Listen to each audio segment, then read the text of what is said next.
And I want to welcome you all to this conversation with Delbert Tibbs. I want to thank a very few people first. Actually, a ton of people I'd like to thank, but you'd really rather hear from him than from me, I think. So I want to thank Loundy, who's my partner in this whole project, who's the founder of the Loundy Human Rights Project.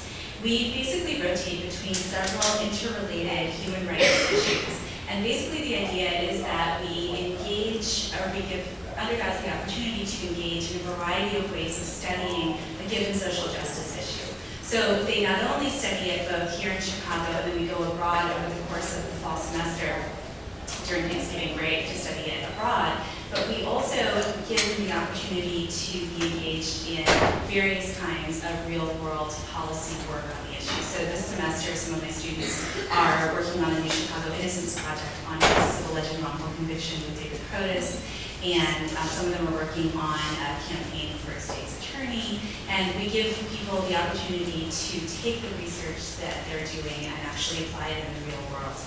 And as well as, of course, being exposed to experts in the field, such as those that we've had thus far, wrongfully convicted individuals, such as Delbert Tibbs, and our series concludes next week with Jay Kohler from Northwestern Law School.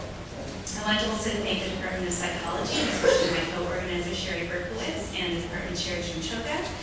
And we're, of course, set against these powerful faces of the wrongly convicted in Terrence Simon's innocence work.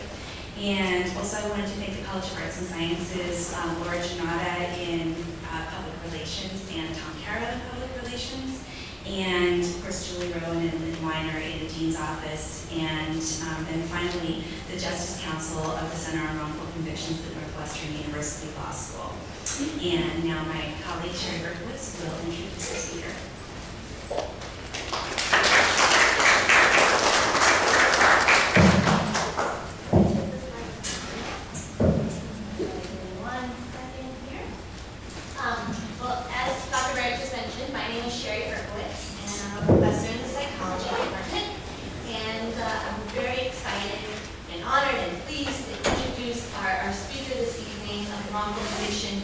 Distinguished Speaker Series, Mr. Delbert Tibbs. Delbert was born in what he describes as apartheid Mississippi before the coming of the King and Mrs. Parks. He moved to Chicago at the age of 12 and attended Southeast City College and Chicago Theological Seminary. After leaving college in 1972, Delbert began what he has described as his wilderness experience. And he walked around the U.S. And during that experience, this whole wilderness trip jumped to another dimension. When in 1972, Delbert was in Florida and was arrested and charged with the rape of a 17-year-old white girl and the murder of her 27-year-old white companion. And I will leave it to Delbert to tell you his story tonight. But I'll briefly share that Delbert's wrongful conviction occurred in large part because the surviving eyewitness identified him as the perpetrator, even though Delbert did not fit the description that she had given. And I know we've talked about this in some of our other Speaker Series events.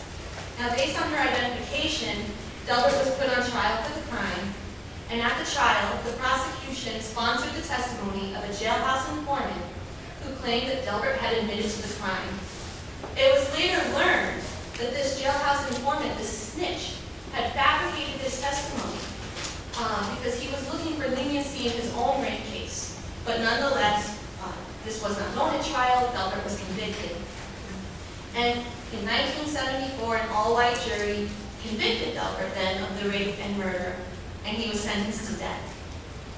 Given the doubts about Delbert's conviction, a mass movement was organized to fight for his life, spearheaded by his friends and family, and notably Angela Davis and many other outstanding freedom fighters entered the fray.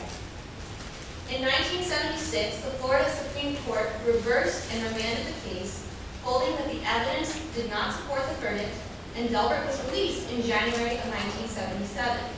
But Delbert still faced the possibility of a retrial, and it was not until 1982 until all the charges were dismissed and the prosecutor realized that the evidence against him was tainted from the beginning. Now, interestingly, Delbert says that he's always been opposed to capital punishment, and since this experience has become, and I quote, a dedicated and unmitigated abolitionist against the evil thing. Delbert began writing seriously and publishing during his wilderness experience and continues to do so. In fact, he's published several books of poetry, the most recent being Songs Singing Songs and selected poems and other word works. The story of Delbert's clash with the criminal injustice system has been powerfully told in the play The Exonerated by Jessica Blank and Eric Jensen, and his story is also been graphically and artistically told in the mixed media presentation Barred from Life by David Populus. I hope I'm pronouncing his name right. Delbert was a member of the Illinois Coalition to abolish the death penalty, which successfully led to the recent abolishment of the death penalty here in Illinois, which is fantastic. And currently, he's actively working as the Assistant Director of Communications and Training of the Witness to Innocence, which is a wonderful organization dedicated to serving the exonerated and abolishing the death penalty in many other states. Delbert's also working on writing his autobiography, and in this time, he speaks about and against the death penalty regularly across the country. And as a quick personal note, I first met Delbert over the summer when his good friend Madeline Rich, who is an adjunct professor in the psychology department here at Roosevelt, had heard about our series and gave me Delbert's name and contact information. So I'm thanking Madeline for introducing us and making this happen tonight. Appreciate it, Madeline's here tonight. And after a couple of quick phone conversations with Delbert, I still remember our first meeting at the Chicago Cultural Center. And I'm sure you'll be blown away, but I was just absolutely blown away by Delbert's kindness, his strength, and his dedication to making a difference and overcoming the system that wrongfully convicted him. His positive outlook is truly remarkable. And Delbert, I hope you know that you're an inspiration to me. And I'm sure that after tonight, you will be an inspiration to all of these people that are here tonight. So please give me a warm welcome, or give Delbert a warm welcome, and help me thank Delbert for being here tonight.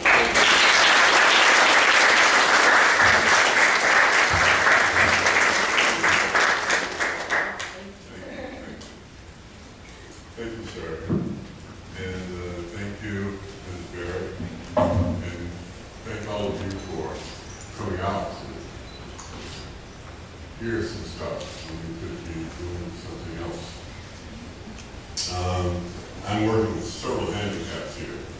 One is that my hearing is slightly off, so if I speak more loudly than seems normal, it's because I don't hear as well what I say myself.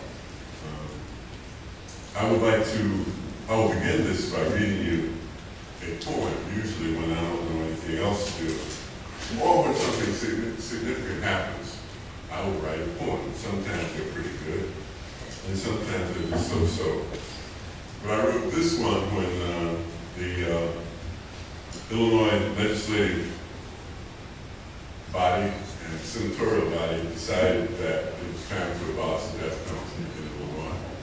They decided that because of much prompting from folks who think it's an ugly thing and that it doesn't serve any positive purpose and that it wrongfully hurts people who shouldn't be hurt by the government. So I wrote this poem, and it's probably might not live forever, but the date that Governor Quinn signed it, the paper was the 3rd of, the 9th of the 3rd month. So the poem is entitled 3/9/11. And so it begins. This day, 3/9/11, is a day for celebration in this state called the land of Lincoln. No more death row from east to north and from south to west in Illinois. And it is about time. After 20 men have been released because of the grace of God and the hard work of human beings with righteous hearts, have made it so, and now we know that even we in Illinois, are victims to human fallibility and are prone to mistakes of identity, and the mistakes of poverty, and the mistakes of fear, and oh yes, the mistake of race and of being, quote, and being in the wrong place. This moment is born from the work of a host of nameless and well-known human beings of conscience who have bravely fought and overcome a broken, inhuman, and brutal system. These are they who have moved our political process to this curious moment. I, poet, salute you all. No more death row in Peoria, Cicero, and Effingham, and 1,000 other cities and towns throughout this land of Lincoln.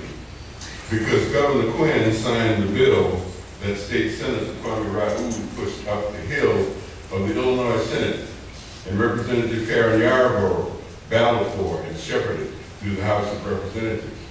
We salute all of these who have sought for and fought for an equitable system of justice for this state that is proud to be called the land of Lincoln.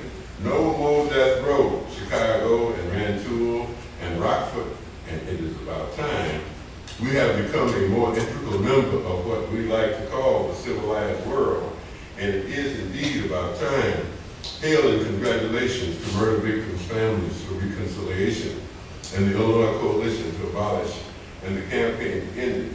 And to Alice Kim and Dan and Dick Conson and Bill Ryan and 10,000 more who have marched and fought and wished and hoped and sang and prayed for this day. And as is likely that there be innocent ones who were wrongfully struck down before this day, we pray for forgiveness. Men and women are fallible. No more death row in Springfield.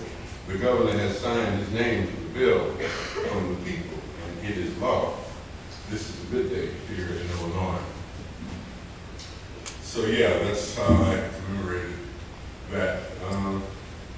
What I will do, as we all know, there's no more capital punishment in the state of Illinois.